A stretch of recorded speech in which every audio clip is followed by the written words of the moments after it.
Hello, everyone, and welcome to another episode of the Uncle Marv podcast.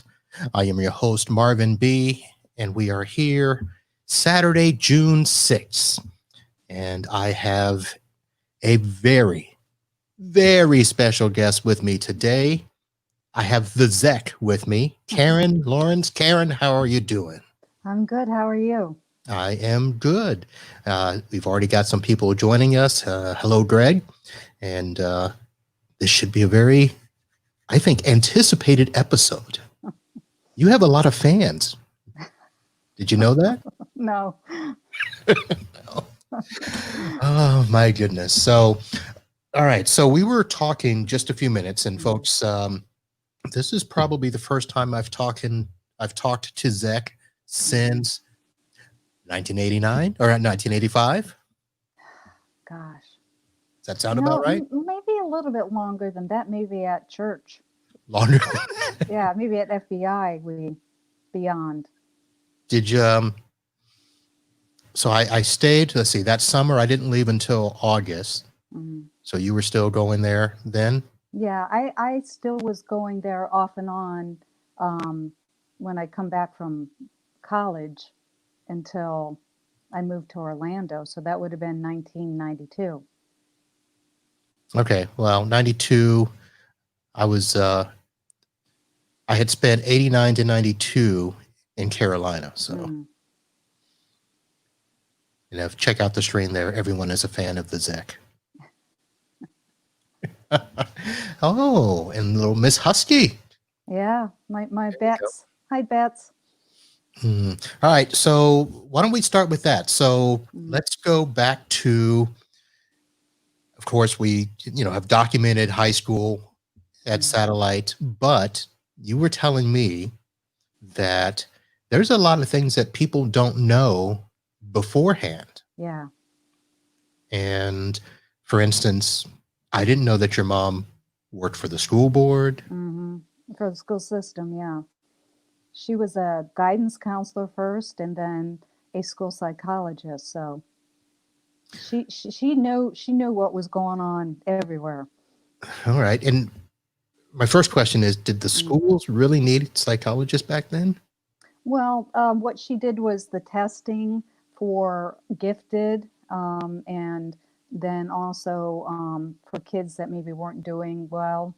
And so basically she did a lot of testing to determine placement.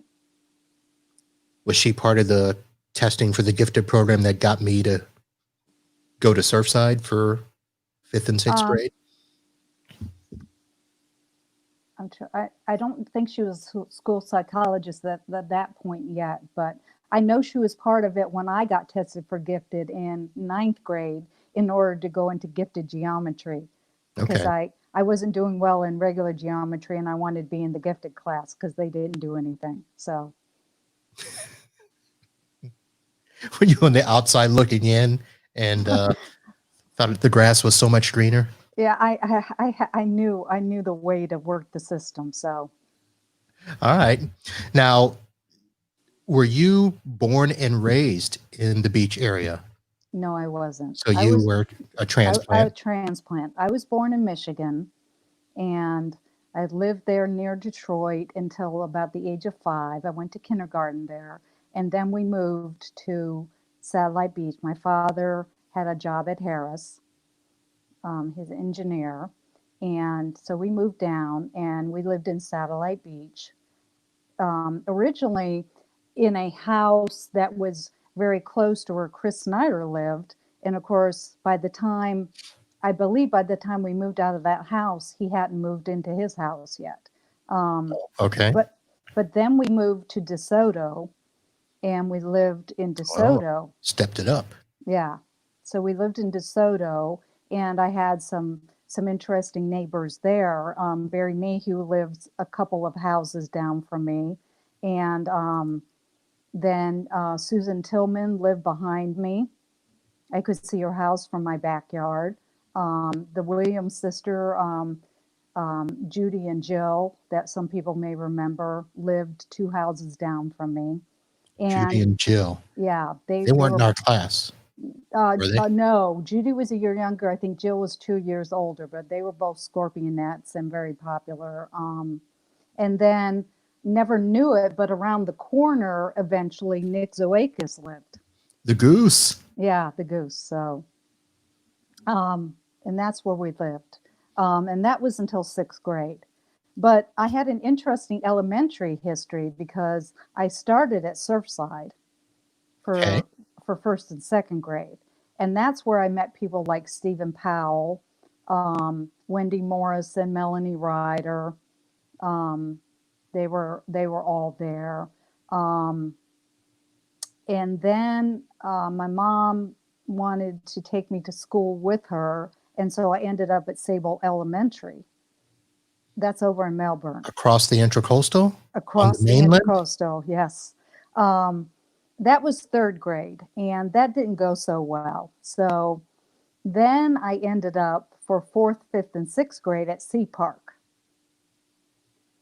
That Yeah, doesn't sound right. yeah, yeah. So my mother had like the inside scoop on schools, and this is where we decided would be the best fit for What me. kind of inside scoop? Were there gifted programs there that would better? Because listen, you passed over Holland Elementary to get to Sea Park. Yeah, I don't know. I'll have to ask her again why we ended up at Sea Park. I wish she could chat. She knew how to chat because she'd say how. But I ended up at Sea Park, and it was probably one of the best things that ever happened to me. All right. I was able to really, come out of my shell and blossom. And I think she realized at that point that I was smart. I never spoke very much before in elementary school, and even she didn't realize that I was smart. So I had some teachers there that recognized me as being intelligent, and I really came out of my shell there, and so it was a very good experience for me in fourth, fifth, and sixth. Who else was at Sea Park? Because Sea Park is where I met Laura Ingle and Shelley Lindquist, okay, and lifelong friendships there. That also was Neil Monahan was there. I'm trying to think. Christy Wybranowski was there. oh, the why?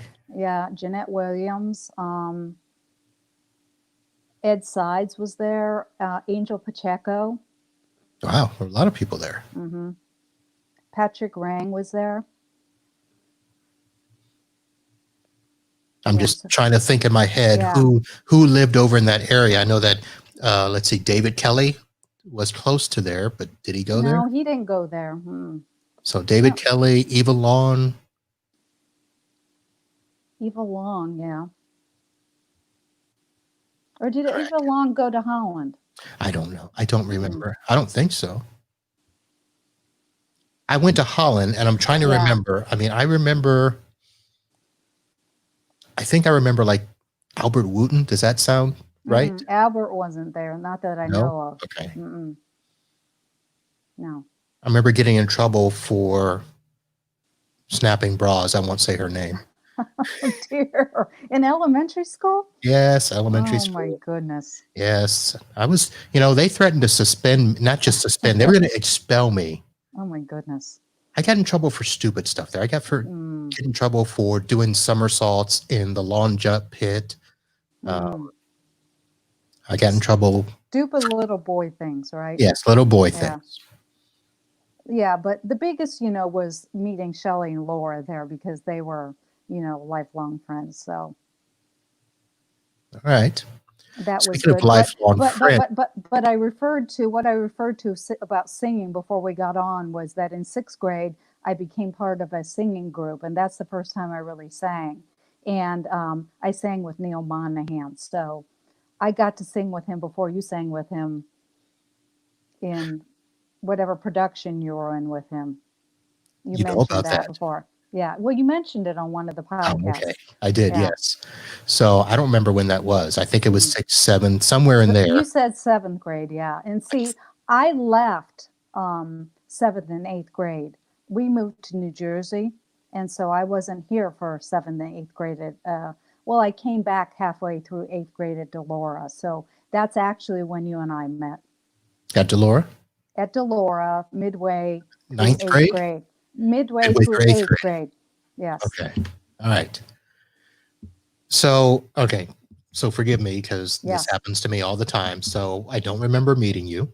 Mm-hmm. I don't remember you singing Well, I did until, see. Yeah, I didn't sing until later, but in eighth grade when I moved back, of course, I reconnected with Laura and Shelley, but then I became friends with a bigger group of people that included like Chris and Michael Whiteside and Dan Moyson, Craig McCarthy, and of course, that's when you, me, and Greg were kind of thick as thieves for a little while during yeah, that eighth grade. Yeah. yeah. And then he left Hmm.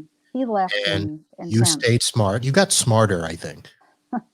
Well, I hope so. We grow up and Yeah, but I didn't stay in all the gifted classes. So, oh, and Becky said, don't forget me. well, no, but yes, definitely I knew you from, but we became besties more in like 11th grade, 10th, 11th. Yeah, eighth grade was, so you and Rupal and I don't Hmm. remember who else was hanging out with us then. We were kind of, I mean, I don't know. I kind of went through the group that had Michael and Chris in it, and Dan and Craig, and I don't think I hung out with, you hung out with them. I can't remember. And of course, I reconnected with Steven. I hadn't seen him since first and second grade. So, Yeah, because I wasn't, so Snyder and Powell and Arthur, that whole crew, I think that was more high school for me. And junior high, I think I was still doing, it was the sports guys. It was football, basketball, track. So it was, Nino and Lenny and yeah. that crew. And that definitely was not me. No. Yeah. No.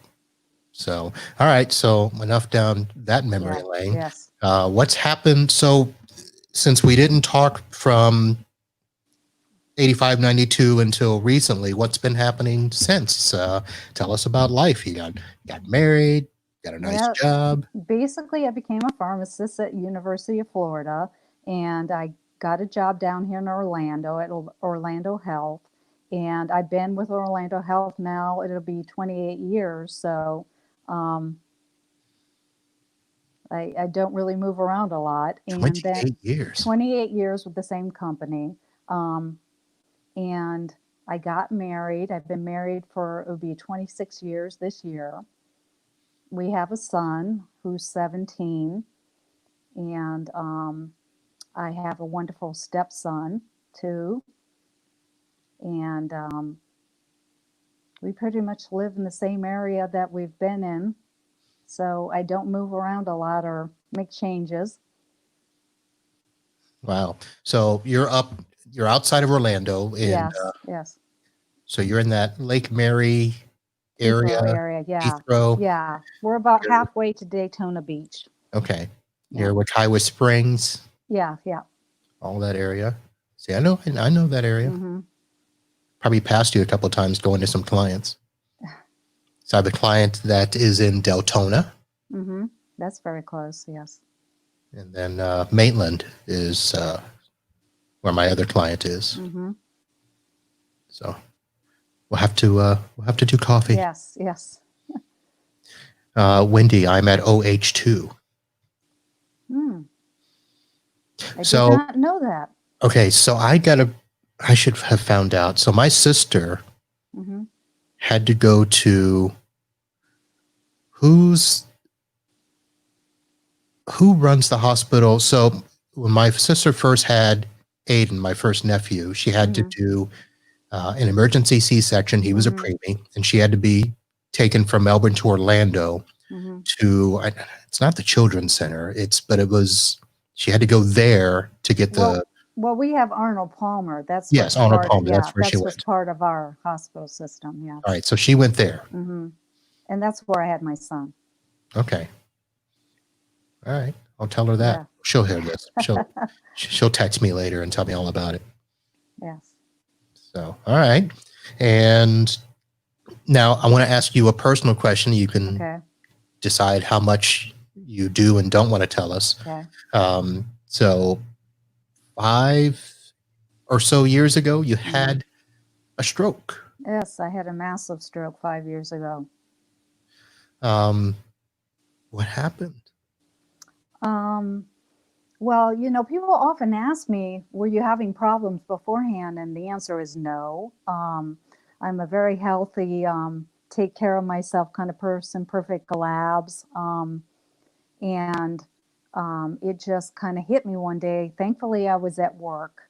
I was sitting at my desk with one of my employees, and I got very lightheaded and I started slurring my speech. And she immediately called for help, and they took me right to the emergency department, and they found out I was having a stroke. And they they treated me very quickly. They decided I needed to be flown downtown to the big hospital to have what's called a thrombectomy, where they go in and get the clot out of the brain. And so I had that done, and then I basically, I mean, it was a bad thing that happened. I don't know that I ever realized how serious it was when it was happening, but I spent about 19 days in the hospital and then came home, did some rehab, and was back to work 4 months after I left the hospital. So 19 days. 19 days. That was between the acute care and the rehab that they did. Okay. So I know that, by the way, there is a commercial Yes. that I found on you talking about the comprehensive stroke program. Mm-hmm. You tell a little bit about your story and the care that you got. Mm-hmm. So if anybody wants to go see that, I will have a link to that in the show note. You'd have to go to unclemarv.com and click on this episode when it's published, and you can go and watch that.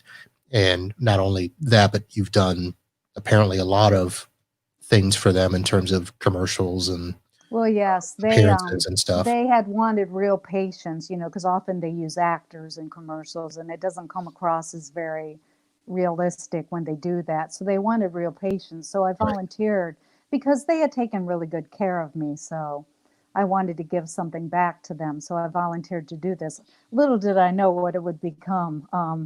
And so I was on the TV all the time in Central Florida, and then I was on billboards and on sides of buses, and it was So, just crazy. so that turned into a full blown campaign. Yes. And so were you on TV? Were you just doing interview after interview with the news No, channels, no, or it was just the commercial. just the commercial? Okay. Yeah, yeah.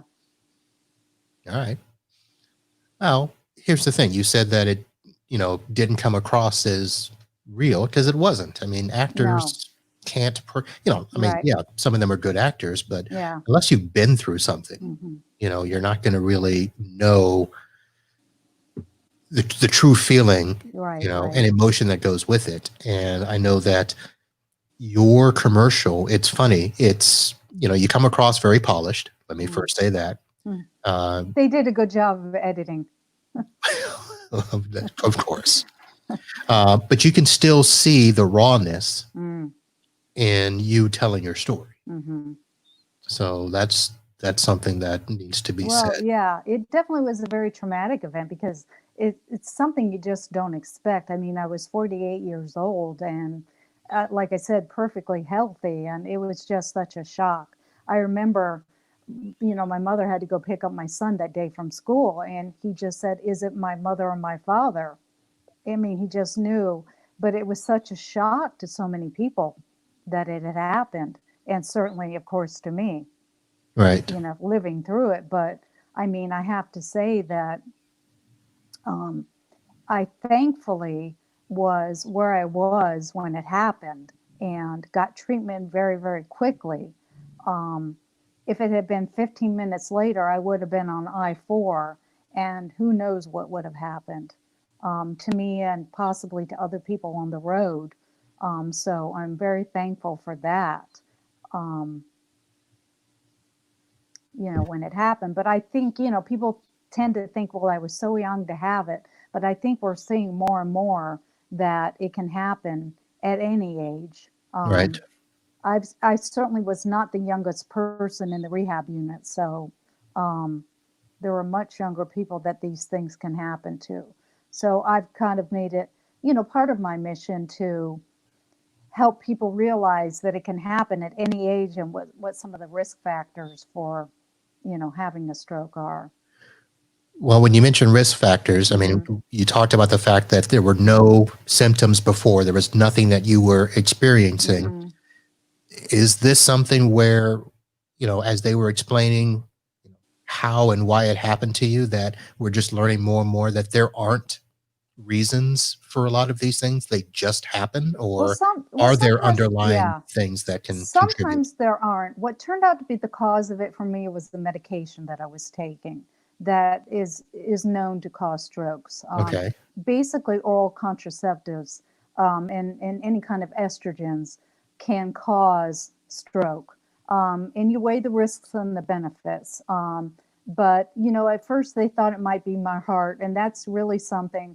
Atrial fibrillation is probably one of the number one reasons why people have strokes, and cancer being another reason that they can't. So, but they had to rule out all those things with me, Right. and for a while it was not known, and we finally, through a hematologist, just decided that it was that medication, and I just need to stay away from hormones for the rest of my life. Mm, And okay. it was also a very weird experience being a pharmacist because I knew exactly how I was going to get treated with what. Um, I knew what was coming. Right. I probably, in fact, I had written a number of the order sets that I knew they were going to be using on me. So it was very surreal, the whole experience. But you also, as a pharmacist, knew the things that we're talking about that caused it too. You knew Yes, the yeah, yeah, the warnings that come along with, the yes. drugs that we take on a regular Mm-hmm, basis, whether they're over the counter mm-hmm, or not. I was just thinking, so I don't know if you know that my wife was in the hospital back in March, mm, and one of the reasons that she ended up going was because we had started having her take a leave mm-hmm, to deal with some of the issues that she was having before. Well, what she didn't know is that she had ulcers, yeah, yeah, and the leave yeah, basically, attacked those and made it yeah, worse. And it's funny because if it wasn't for the pain that mm-hmm, she was having from those ulcers, we probably would have never taken her to the emergency room mm-hmm, where they found out that her blood count was, 4.5 or whatever it was. mm-hmm. And, here it is, the medication that we were using thinking we were helping was actually making it worse. Yes, yes. So very, very interesting. And it was funny. She's got follow-ups that she's got to do. So she's been on the phone. She had to go have a coronavirus test, Mm, which she's negative. good. And then she was on the phone yesterday scheduling. And when the nurse was asking her, about her admittance, and she told, her what happened, the nurse was like, ding, ding, ding, ding, we have a winner. I don't think I've ever heard a blood count that low. It's Yeah, like, stop it. That's not what we want to hear. yeah. Um, Goodness. so in your case, though, one, like you said, lucky that you were already there Mm-hmm, and not on I-4 or anything mm-hmm, like that. What I was going to ask you earlier is the 19 days. That mm-hmm. had to be frustrating. Oh, it was rough. All I wanted to do was get out and go back to work. Why I thought I was capable of going back to work, I don't know, number one. But I also just felt I just wanted to get back to my son. Um, you know, that was hard to be separated from him. Um, and, being in ICU at night was difficult for me. But I also, being at my healthcare system, they treated me like a queen. So um, there were people there for me all the time. I just, so supportive. Right. And I I guess the bad thing was that I guess my husband and my mother gave me my cell phone, and I immediately started. I don't know what all I did. I call it stroke texting. And I know the next morning Susan Carson showed up at the hospital, and I was like, she's like, well, you called me or I texted her or something, and she was like, you have to come. And so then there she was, and I'm like, oh geez, I don't really remember doing that. So Wow. yeah, Susan Carson. I yeah, remember her from FBI. yeah, FBI. The reason I ended up at FBI. She is really. Yes. Oh, Yeah. is there a story that goes along with that? Well, yeah, we became very good friends starting in 11th grade, and I had never gone to church before, and I didn't know Christ, and so she shared that with me, and I accepted Christ, and she started taking me with her to really over the summer in the youth group. So the summer between 11th and 12th grade, I started attending the youth group there. And that's where I met people like Steve Stanford and Greg Jones. I don't know if you were a part of that then or not. I'm assuming you were. Really? I don't know. I was the softball. I know you were there and Yeah, I was a part there. of it. Yeah. That's all right. Yeah. Wow. Just knock me down a peg or two. Why don't you? Well, I mean, I kind of had my Your I was attentions were elsewhere. I my know. intentions were definitely elsewhere. I know. Without trying to embarrass you, you had the googly eyes. Yeah, I don't want to. It's hard to talk about people and stuff now these days. When everybody's married and stuff. But I definitely had my intentions elsewhere. Listen, I got over there a long time ago. The wife knows that. Yeah. Well, first of all, I get a little bit of a pass because there are things that happen that I don't remember, and I truly don't remember. And there are things that I just figured it's easier to just get it out the way. Yeah. I had a crush on this person. It didn't work out. This person broke my heart. This person, just get it out the way, and then you can, sit back, laugh about it, and be friends now. Yeah. And you were. Here's the thing: you don't, and you probably don't know this. So you were one of those. So there was a few girls growing up back then that were cute and smart, and those were the two criteria to put you at the top tier of every guy's list. Does that make sense? I guess. I certainly never felt that way, that I was the top of anyone's list, other than being smart and people wanted to cheat off of me. Yeah, that's true. Yeah. All right. What is a certain someone with a Monte Carlo? Oh, no. She's talking about Eric Vorndran. Oh my goodness. Oh my goodness. I was so enamored with him from the end of 8th grade through college. Really? Oh my gosh. It was all. And he never reciprocated anything. But he wasn't a part of our crew, was he? Well, he was kind of, and see, I don't remember when he moved. I think he started at Delora like the end of 8th grade. That's when I met him. Okay. And so initially he was kind of part of that. So he was friends with like Michael Whiteside, and then he kind of moved into more the Ron Lewis, the Dave Clark, that kind of crew. I don't know those names. In high school. I don't know those names.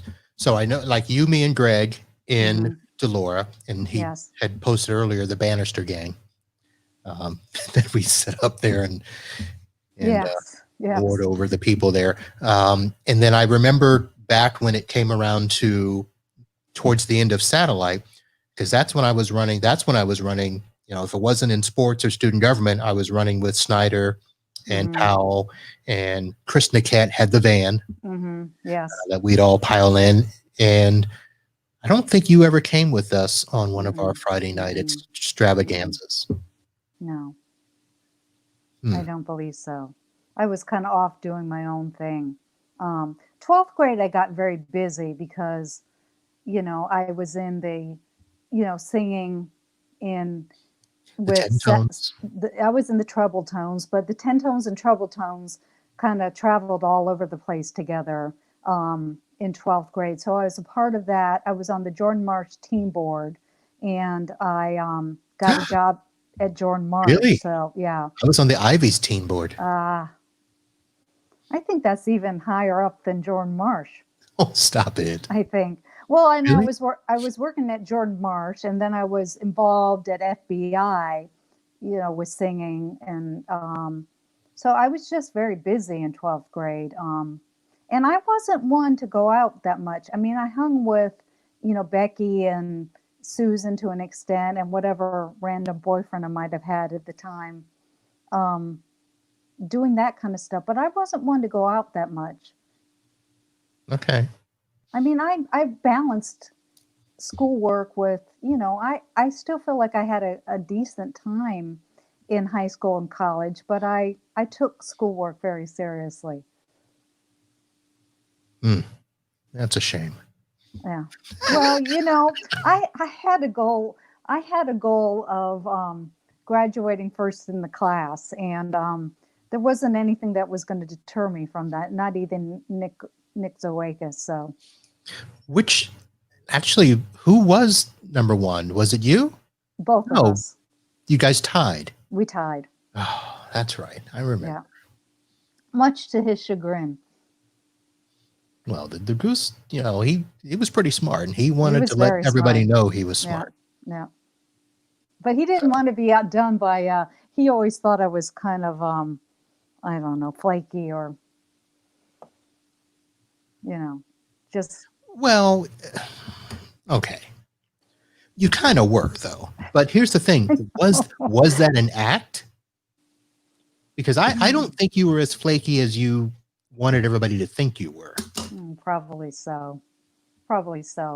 It was probably a mechanism so people couldn't really see the real me. Not to get too deep, but I have no idea what you're talking about. I mean, was an open book. It's something, because it's something that you hide behind so that people don't. And I was a terrible flirt, so I mean, I'm not that I flirted. I just had no idea how to do it. So if I can't comment on that because either I didn't watch you flirt, you didn't flirt with me, and I didn't flirt with you. So no, we were too good of friends. I commented in one of the podcasts about how I felt very much about how you took care of me. You were always had an eye out to make sure that I was okay. And I don't know if you felt that, but I remember a couple times where that. Do you remember the incident at Dick Nagel's house? All right. Dick Nagel was a couple of blocks off of away from Stephen's house. I think he lived close to Stephen. Yeah, but it wasn't in between Stephen and Satellite or near Delora in there. Okay, so I remember a party there. Yeah, well, no, this was the end of 11th grade. Oh, and okay. we were saying goodbye to the Wiener brothers, Darren and Brian. Okay. They were moving away, and we all went out with them. And we decided it would be a good idea to TP Dick Nagel's house. Oh, okay. And I don't remember why we decided that was a good idea. So this was one time that I did go out with you and part of your crew, but anyway, so we decided to do this, and I was the one who got caught. Dick Nagel's father grabbed me, and he was going to call the police. And you guys had all scattered, so I was there all by myself. And of course, I never got into any trouble like that, and so it terrified me. The Zech. Yeah. And you came back for me, and you persuaded Dick Nagel's father that nothing needed to come of this situation. I did that? You did that, yes. Okay.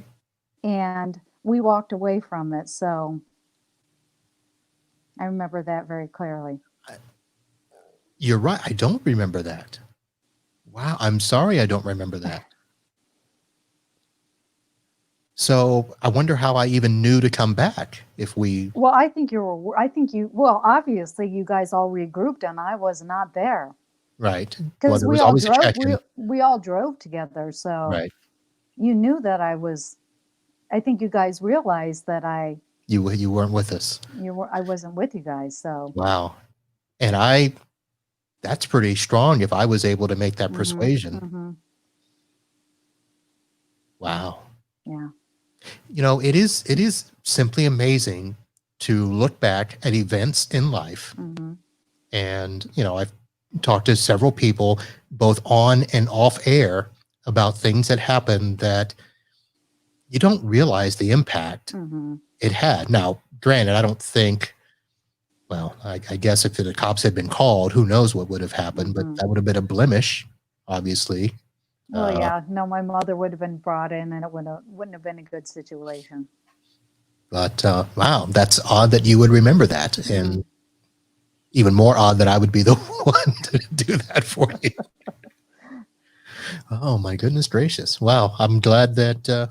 But then, of course, on the flip side of it, I still have scars on my knees from when you and Greg dropped me off the handles of a bicycle. So I have no idea what you're talking about there. when were we riding around with you on a bicycle? I don't. It was one day after. It must have been like 8th or ninth grade.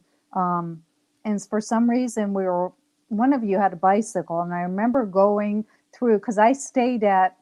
Um, I st- I had to get to a lady's house that I stayed at until my mother came to pick me up, and it was on the other side of the base. It was towards the park. So you guys decided to escort me, and of course, you lived that direction as well.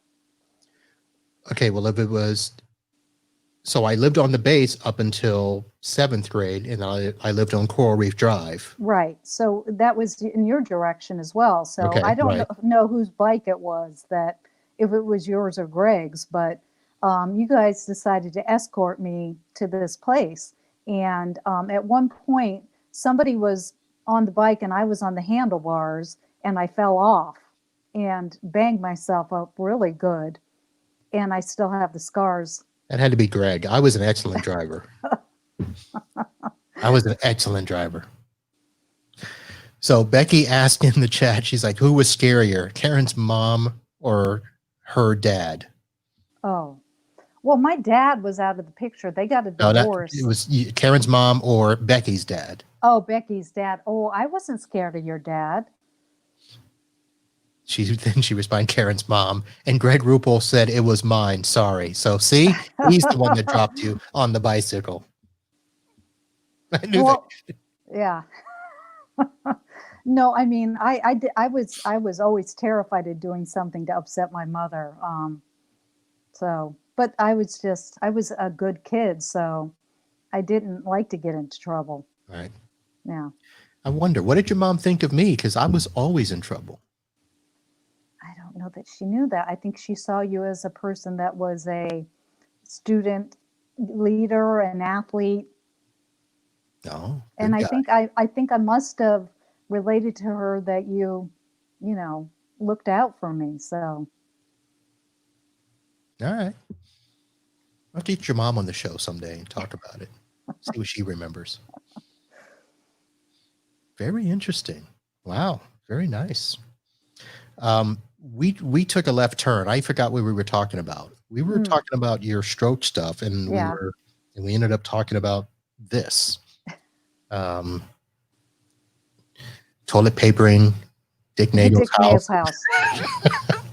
Well, actually, you were talking about how cute and smart girls were at the top of the list. Oh, yeah. Yeah.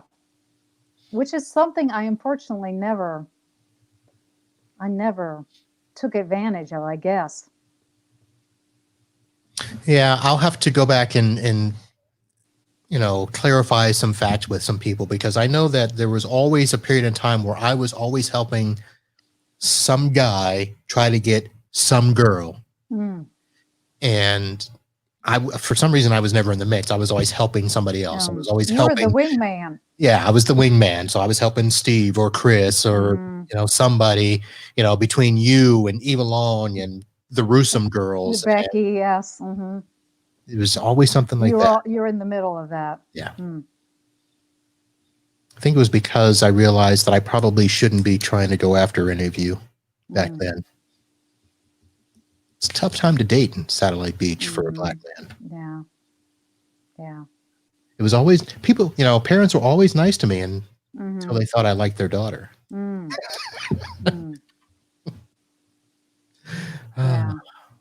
All right. Well, we talked about the fact that you were surprised that I needed to be set up, but I don't know, dating just didn't come easy to me. All right. I'll take your word for it, but I didn't think you needed it to be that hard.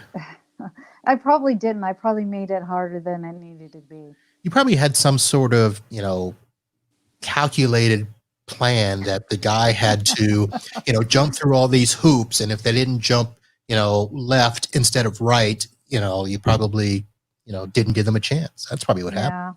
Well, and plus the fact that I was so hung up on Eric Vorndran that nobody was ever going to be. He was like the ideal, and then of course, we have to mention when Keenan Goldsby moved to Satellite Beach. Oh yes, the new heartthrob. Oh my gosh, talk about like a Greek god. I mean, I couldn't believe it. He, of course, was in my Latin class. I remember him so clearly, and I was just like, "What in the world is this?"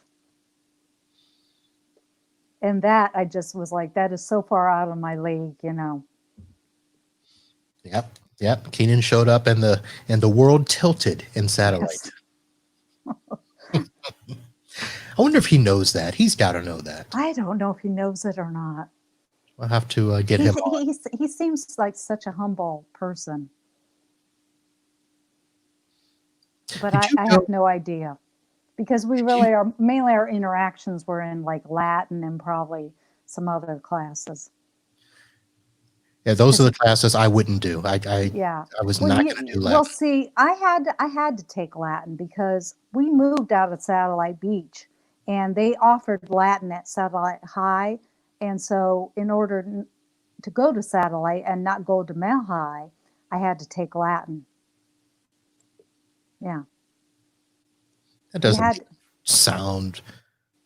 That's the way it was. In order to be able to go to a school that was outside of where you lived, they had to offer something that the other school did not. Okay, but you were still on the beach side, right? No, well, yeah, but we had moved to Indialantic, so. Oh, you moved to Indialantic. Yes. I didn't know that.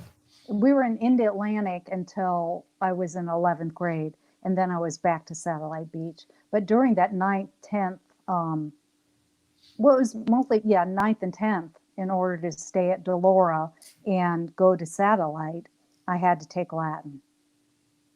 Okay, well, Latin wasn't offered all those years, so what else did you have to take to stay over? So you probably took all the Romance languages. No, I only took Latin. I only ever took Latin. I can't speak any other language. Okay. And it's crazy because my husband's Cuban, so I can't speak Spanish with him. But no, but we were so it was 9th and 10th mainly. That was the problem. But then I moved back to Satellite Beach, so it didn't matter then. I could go to Satellite. So, but I'm not unhappy. I got a lot of fun times out of Latin. Well, shouldn't be unhappy because Satellite was a much better school than Mel High. So at the time, I have no idea now. That's the way I remember it, and that's the way it'll always be. Yes, I know we will. It's where I wanted to be, so I took Latin. Okay. And it helped me. Obviously, it helps me in my career. So all the medical jargon. What? Some of it in Latin? Oh, it's all a lot. Most of it comes from Latin. Really? Yeah. Ugh. Certainly not something for me to know. All right. So what else do I need to know? What other nuggets have you? I think you made a list of nuggets there. What are some other nuggets? I'm looking at my other nuggets here.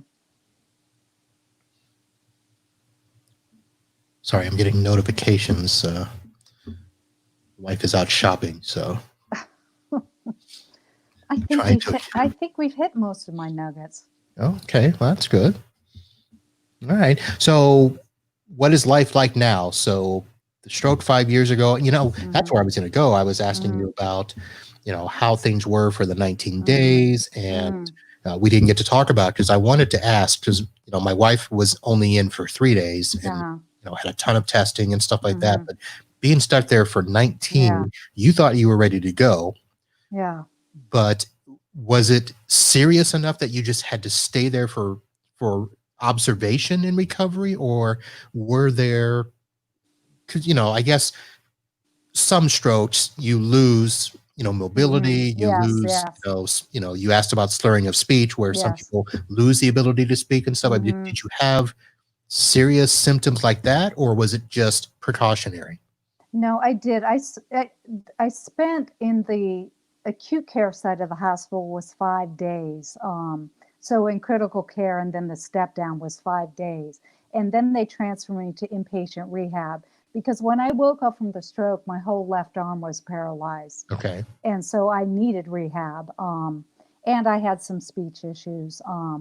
And so the next 2 weeks I spent in inpatient rehab and did physical therapy, occupational therapy, and speech therapy. And, but so the main issue was my arm. And they really had a hard time finding things for me to do with speech therapy and the physical therapy because I was in very good shape when I went in. So thankfully that I was able to recover pretty fast from that.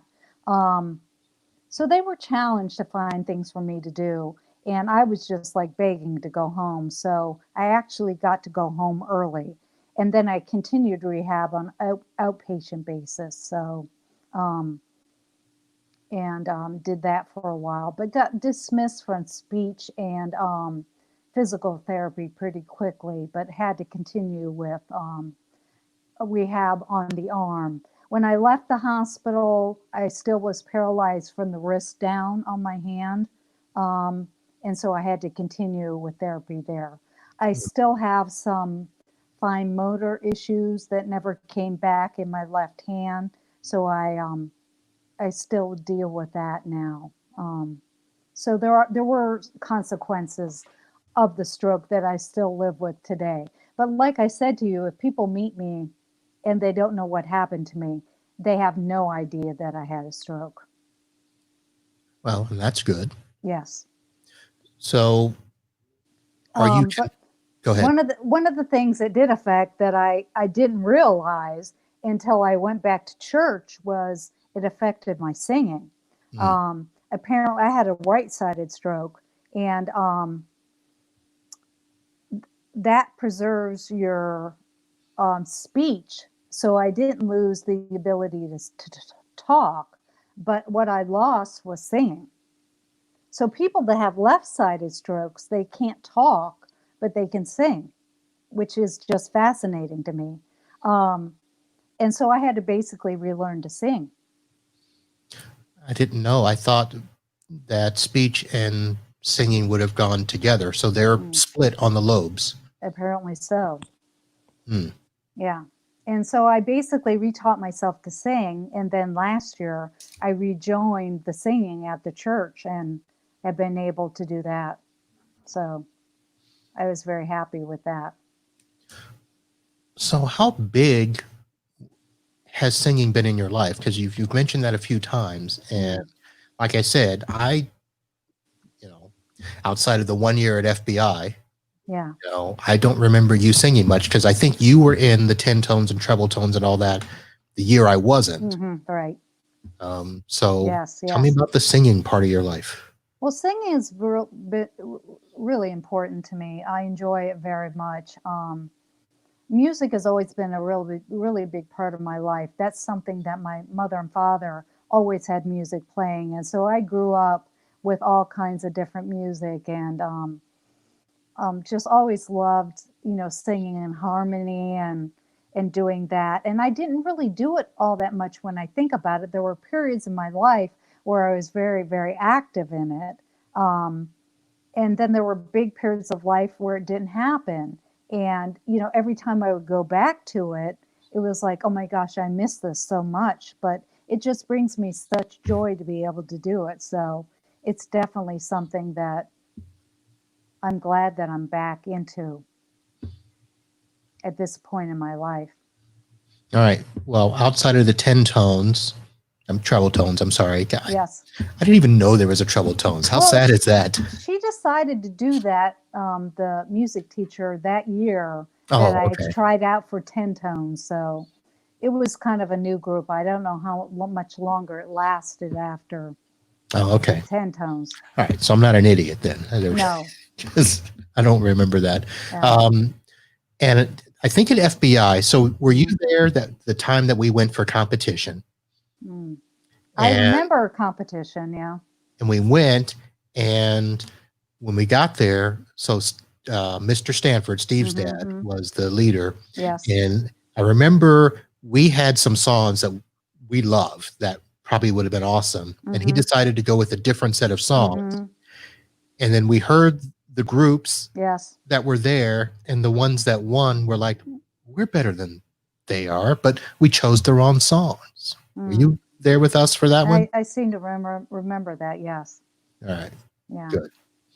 And then, like, I sang on the Living Christmas Tree at the church. Ah, yes. Yeah, I was so small that they put me up at the top. I was the angel. Now that I don't remember. Yeah, that was in 12th grade.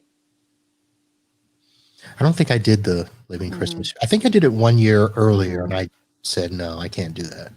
And then I came back, from college, and I sang some at FBI. Okay. So sang in the choir, with Candy Stanford and Susan's mom and the Garners. Okay, I know the names. Yes. So they were all still there. When was the last time you were there? It's been ages since I was there. I went to the 20th reunion for Satellite in 2005. And Okay. Susan and I went to church. You did? Yeah. Oh. Yeah. I always told the wife, I said, one day we should just kind of pop in. Yes, I know. I keep wanting to do that, especially with my son, because, it was such an important place to me. But I haven't done it. I don't know why. I don't know if there's anybody there now that would have been there when we were there. Well, the Carsons for me. The Carsons, are they still there? Yeah. And I don't know. I don't know other than that. We'll have to do a little group trip. Do a mini FBI reunion there. Yeah, Greg. Well, we won't get Steve. He's out in Tennessee somewhere, but Greg is close by. There's the option. Look, if you want to fly in and be a part of it, great. Yeah. Doesn't matter. Yeah, the Stanfords, his mom and dad live in Kissimmee now, so Daryl finally retired. Yep, I did hear that. Yes. So it was funny when I jumped on the Facebook. Candace was one of the first people to send me a friend request. I was kind of shocked. I know. I was like, I never thought she liked me in the first place. So. Really? Yeah, no. I don't think she ever thought I was good enough for her son. Oh, well. Yeah. I don't think many girls were good enough for Greg. Her son. Steve. For Steve, yeah. Yeah, that was fun. Those, I need to talk to Steve. I have thoughts I want to say, but I don't want to say them without, I got to confirm some facts. So. Yeah, the last time I spoke to him was 1992, so. I mean, we're friends on Facebook, but we haven't. So he went to Palm Beach Atlantic the first year, and then he left. And I don't think I've spoken with him since he left. I think we had to correspond because I remember I got in trouble at Palm Beach Atlantic, and I used his name thinking I would get out of trouble. And they contacted him. Oh, geez. And his testimony got me in trouble. Oh, good grief. I didn't think they'd find him. Mm. So that was my bad, though. Shouldn't have got him involved.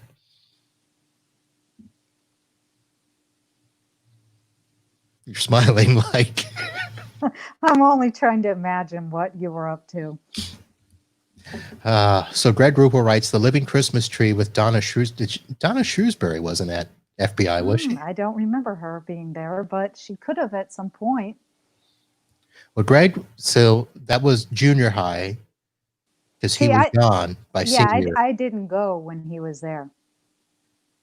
I don't remember Shrewsbury. So she must have been there early on. I'll have to feverishly writing notes. Donna Shrewsbury, Living Christmas Tree. That's how many people went to FBI that I don't know about? I mean, I knew the Carsons.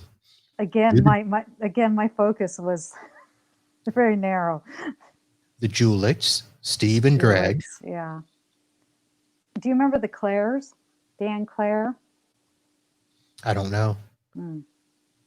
I was thinking Becky and Susan, but their names were, so it was Becky. Oh, Moninger. Moninger, yes. Moningers, yes.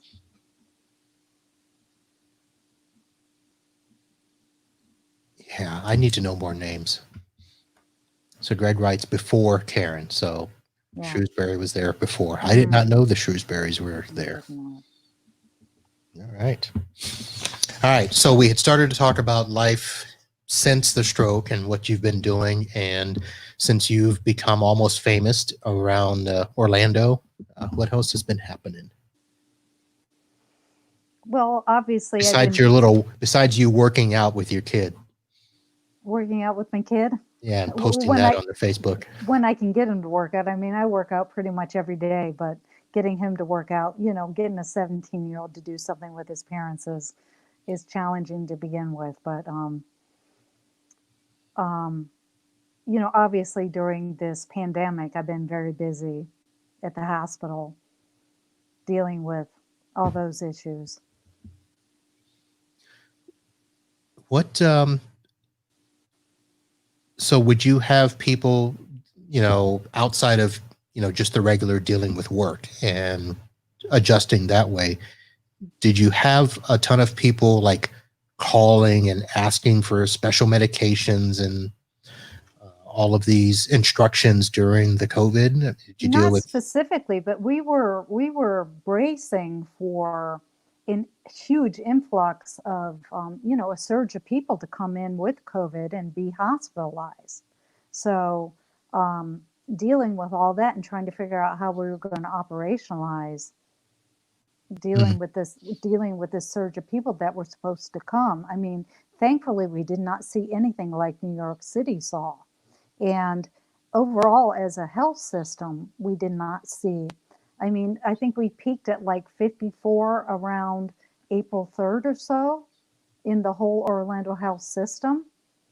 And at the hospital that I work at, I think the most we had at a time were 5. So we thankfully didn't have a lot of patients, but we had to deal with drug shortages and getting the medications that we needed. We knew we needed to treat those people with. And just dealing with, for example, what to do with code cards. If a patient had a code that was COVID positive, without contaminating the whole code card. And so things like that. All right. So can I ask a question about I don't even know how to describe it. I don't know that it was a, fundamental issue or anything like that, but in terms of the health system being prepared for this, we've been through other, and you can't even call those pandemics, but they were health scares that didn't, turn out to be as serious as this. But is this something that you talked about, bracing for it, but do you feel that you were prepared for it? I think in a sense we were. We had put together pretty good stuff for the Ebola when we thought that might become something. Okay. So there were definitely plans in place for that. I think what we were not ready for was the numbers, because obviously with Ebola, it was not the contagion that COVID is, or, that it could possibly be. I think Florida did a good job of sheltering in place and prevented the numbers that we could have seen if we had. And plus, we're not on top of each other like New York City is. So we're more spread out. But in closing down the state, I think that prevented a large number of people from, becoming infected, and we just never saw Right. what we thought we were going to see. But there were just things that I think nobody thought of. This is not the extent of this is something that nobody has seen. So it was a lot of what do we do, and this changed from day to day to day, and what are we going to do about it? So. Right. I know that Florida, even though, we're the fourth most populous state, Mm-hmm. we obviously weren't up there for very long in terms of the numbers, Right. except for South Florida, because Right. the rest of the state, you guys get to Yes. do pretty much what you want now. We're still stuck. Yes. Yeah. What are you in phase 1? So we have a modified phase 2. Okay. It's still very restrictive. And of course we have, the curfews now because of the other things that are happening. So we're still, we have things that are opening, but a lot of them are still at either 25 or 50% capacity. Certain places can be at 75% if they prove that their procedures are safe. So it's kind of weird being separated from the rest of the state of Florida. Now, for the hospital, did you guys make changes that you think are going to stay going forward? Are there some procedures that are now in place because of COVID that you think this is just going to be the way it is for, the foreseeable future? I think it absolutely has to be. So definitely. Okay. Now, being in the pharmacy side of it, now you're the director, right? I'm assistant manager. Assistant manager. I don't want to be the director. I'm perfectly happy where I am. I was trying to get you up there. So how closely do you have to work with, like the emergency care unit and all of those things in having medications available? I mean, is it as closely as we think that, the doctors are just ordering medications, you guys are the ones filling the orders and back and forth like that? Well, that's definitely part of what we do, but there was also a huge component of what my team does that was actually looking at what should we be using in these patients. So it was looking at the research and figuring out, and at first it was like hydroxychloroquine. So we've got a huge stash of hydroxychloroquine if anyone needs it, since we're not using it now. But, it was changing all the time. So we're constantly evaluating the literature and trying to figure out what do we need to be using. And then making sure the doctors knew this is what we need to be doing. So it was not only getting product to the patients safely and getting the product, because so many things went on back order and we're on shortage, and that's been a crazy world we've been living in since the hurricanes of Irma and Maria. I mean, the what we have to deal with shortage wise has just been crazy. That's become a daily part of our lives that didn't exist before to any extent before those hurricanes. And it only continued in COVID. But, making sure that the ED doctors, the ICU doctors knew what they needed to give. And I mean, we're using drugs that have never been used in infectious diseases before. Right. And so your department, you were saying that you had to look at the research. Now, is any of your team actual researchers, or were you just analyzing the data coming in, looking at what worked, what didn't work, efficacy tests and trials and stuff like that? Is that what you guys were doing? Basically looking at the literature and then making recommendations on that. We are now involved with basically the drug that they had talked about for a while called remdesivir. We now have a good supply of that to treat patients with, and we are collecting data in order to be able to give that information to the health department and other places to see how effective and safe the drug is. So we are involved in that part of it. Okay. What about testing? Because I know down here we had a huge issue with getting tests. Yes.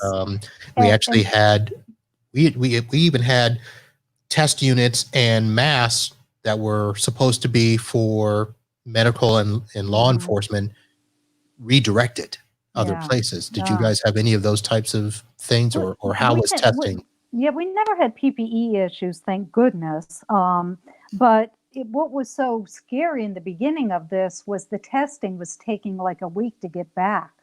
And so we didn't know. We had these patients that we thought might be COVID, but we didn't know. And so we just had to sit and wait and, take care of them. But it was taking forever. And then, then finally, new ways to test and faster, more rapid testing became available. And then within the day we would know. And so that made everybody kind of calm down a little bit more. Interesting.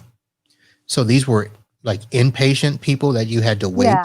Like you couldn't discharge them until you could get the results of the tests? Not necessarily. We only kept patients that were sick enough to be in the hospital. Okay. But we also have an emergency department and a freestanding emergency department. So there were people coming through there that needed to be tested, and they may have been released, but they were at home waiting to find out whether or not they were positive.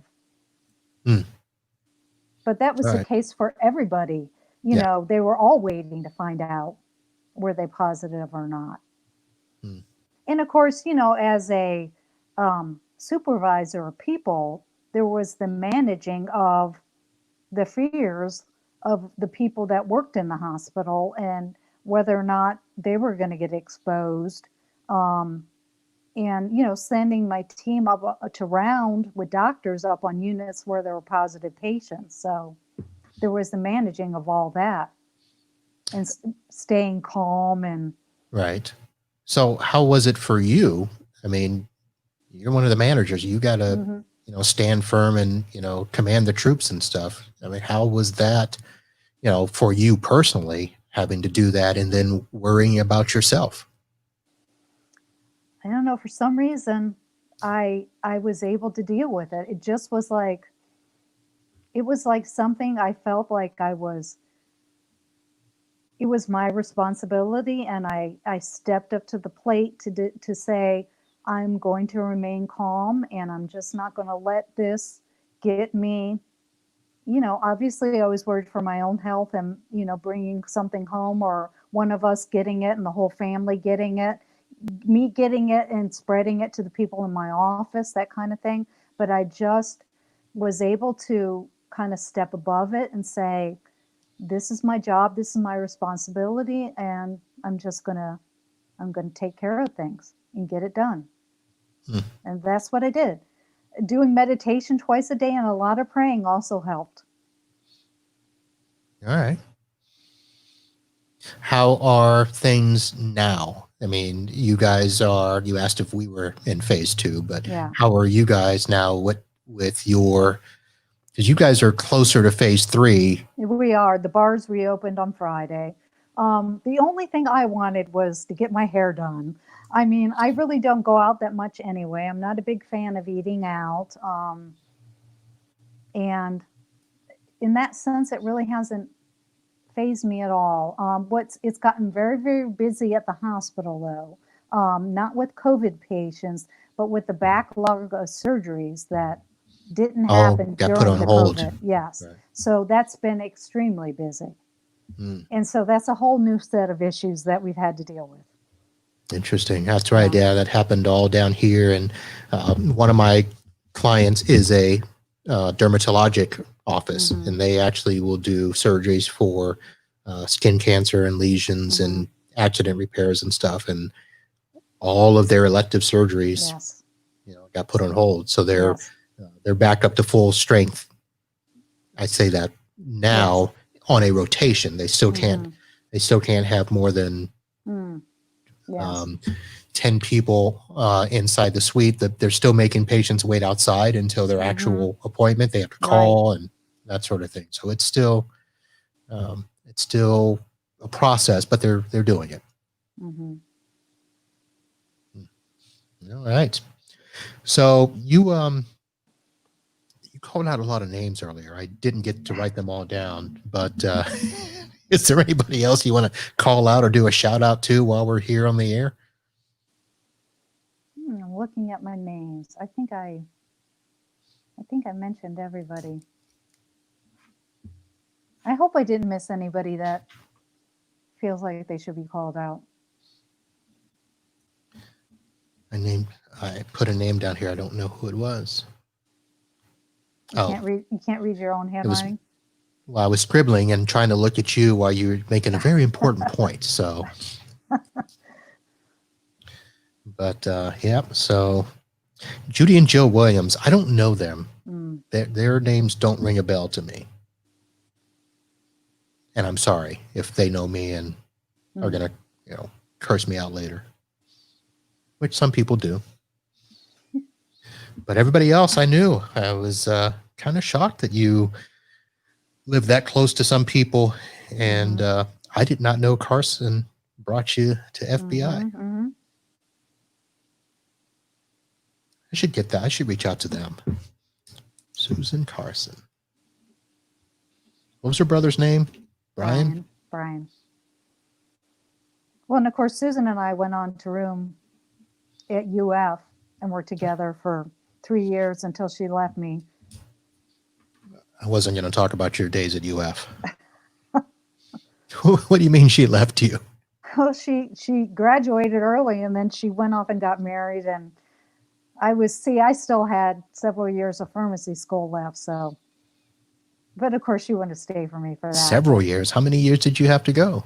Well, it's a total of 6. So she finished in 3.5. And so I had 3.5 more to go. She finished going 3.5? Really? Wow.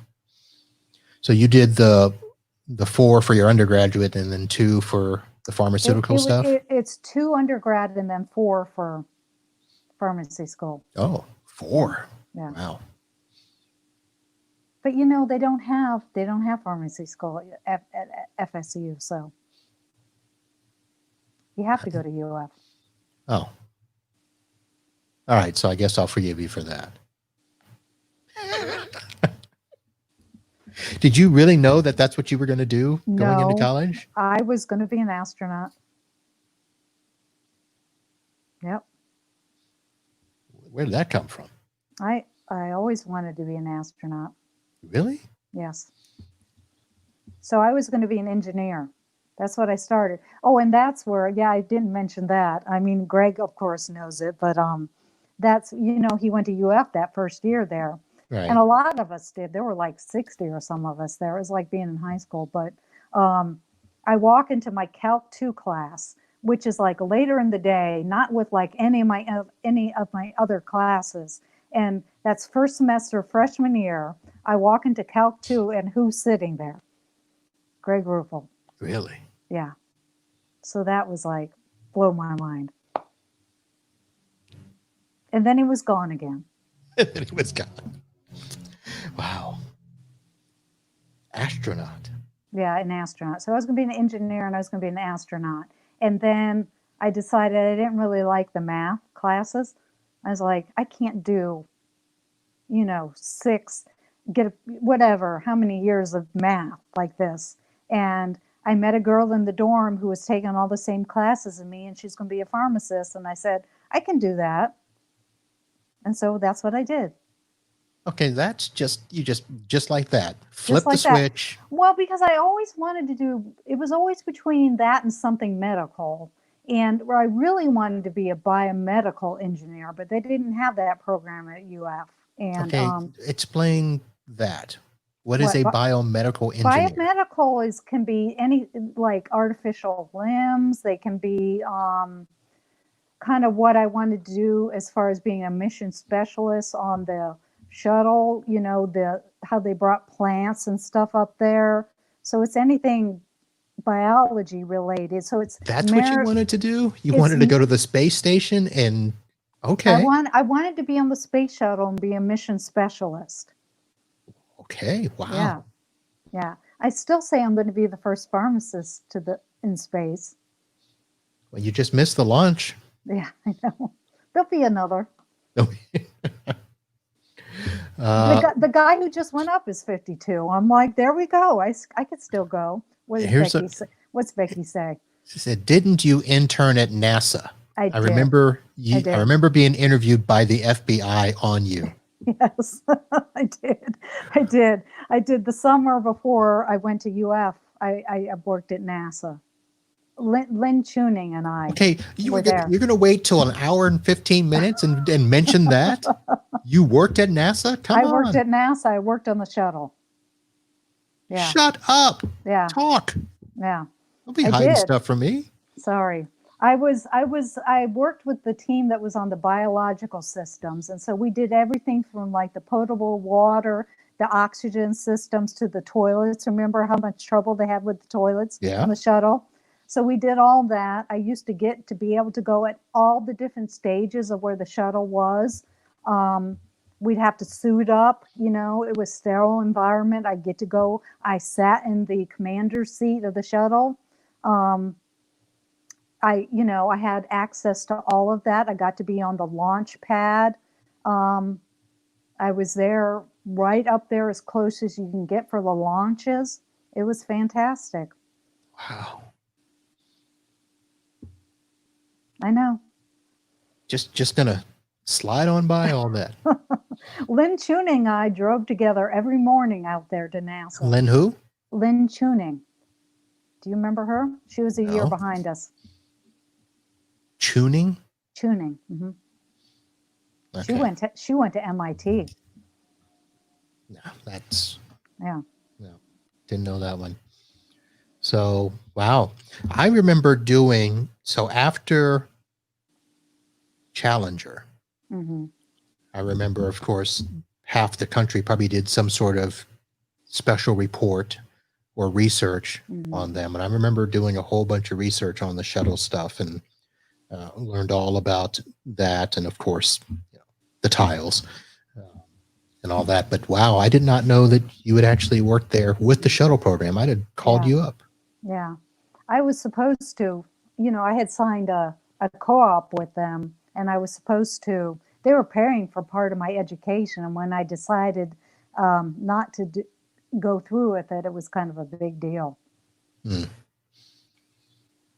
you have to sign like an NDA or anything? Well, that's, Becky's talking about that. I mean, when they look into your background, I mean, I in fact saved that whole thing that I filled out because it's so detailed that I would never have had that detail of information about me and my family. But they really look into your background. Okay. So I've had an FBI check also. And it was when Prince Charles and Lady Di came to Palm Beach. I was in school down there and I was in a program called the Ambassador Program. And we had to have an FBI check before we could be allowed to do stuff with them. I was, there were 3 events that I attended where they were at. I don't remember though, knowing any of my friends that spoke to the FBI. I think it's because I had to have a certain level of clearance to even get on the Kate, on the Kennedy. Oh, look who's here. Who? Susan Carson. The memories between you and Lynn and Matt. I was certainly the dumbest one in AP calculus class. I don't know. Susan Carson was pretty smart. Yes, she was. She doesn't give herself enough credit. All right.